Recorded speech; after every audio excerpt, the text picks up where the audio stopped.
మిమ్మల్ని పెళ్ళికి కూడా ఓకే అన్నారు. మిమ్మల్ని వాళ్ళు ఇష్టపడ్డారా? మీరు ఇష్టపడ్డారా? అవునండి. వాళ్ళు అత్ ఇష్టపడ్డారండి. అతనే ఫోర్స్ ఇష్టపడ్డాడు. చేసారు ఓకే. చెప్పాలంటే. హ్మ్. అవునండి. ఇంకా ఫోర్స్ చేత్తేనే సర్లే ఇంక చేసుకోవాల్సిందే కదా! తమ్ముడిని నన్ను చదివిస్తానంటున్నారు కదా! ఇంతకు మించి ఏం కావాలి మమ్మల్ని నా కుటుంబాన్ని చూసుకుంటే చాలు. ఎందుకంటే నాకు ఫాదర్ లేరండి.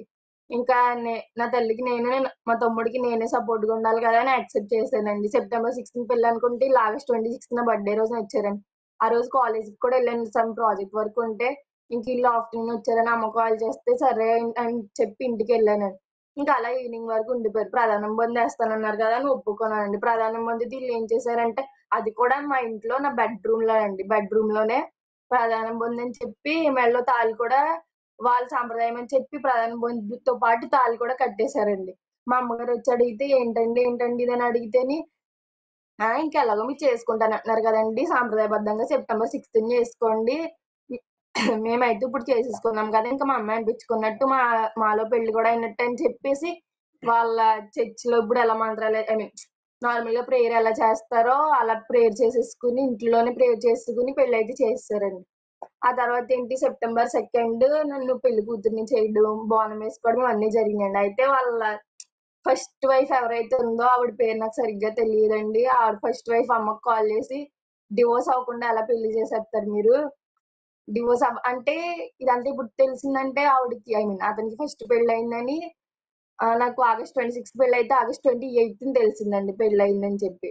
ముందు తెలిసిందే. తెలీలేదండి. అయితే ఓకే. కంటిన్యూ ఆ! చెప్పండి.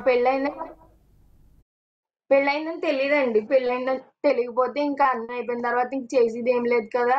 అంటేనే ఆల్రెడీ మేము ఆళ్ళకి డివోర్స్ ఇచ్చేసాము. ఆవిడకి మాకేం సంబంధం లేదు.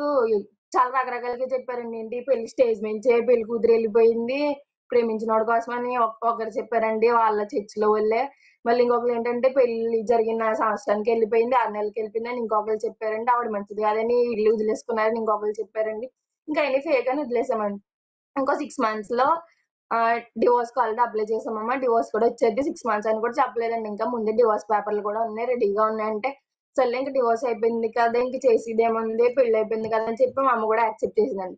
అప్పుడు సెప్టెంబర్ 2 నైట్ వాళ్ళ ఫస్ట్ వైఫ్ ఎవరైతే ఉన్నారో ఆవిడ కాల్ చేసి అంటే తర్వాత అమ్మాళ్ళు ఎంక్వైరీ చేశారండి. చేస్తేని ఇలా పెళ్లయిందమ్మా. ఇద్దరు పిల్లలు కూడా ఉన్నారు. ఒక పాప, బాబు ఉన్నారు. సేమ్ వాళ్ళ ఫోటోలు కూడా ఉన్నాయండి మా దగ్గర.